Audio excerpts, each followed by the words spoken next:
više od 2 decenije vlada jedna intenzivna srpska propaganda, kako srpskih medija u Srbiji, tako i prosrpskih i proruskih orijentisanih medija u Crnoj Gori, koji u kontinuitetu plasiraju informacije da je obnovljena Crnogorska pravoslavna crkva zapravo registrovana kao nevladina organizacija.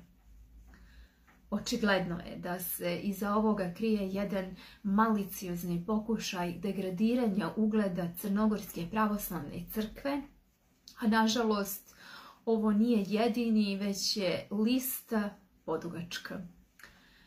No da bismo jednom zauvijek stavili tačku na ovo pitanje kako je registrovana Crnogorska pravoslavna crkva u Crnoj Gori, u nastavku ćete vidjeti dokumentaciju. Prvi dokument jeste iz 17. januara 2000. godine i jasno pokazuje da su registrovani kao vjerska zajednica, a ostala 2 dokumenta su zapravo usaglašavanja sa izmjenama zakona koja su bila.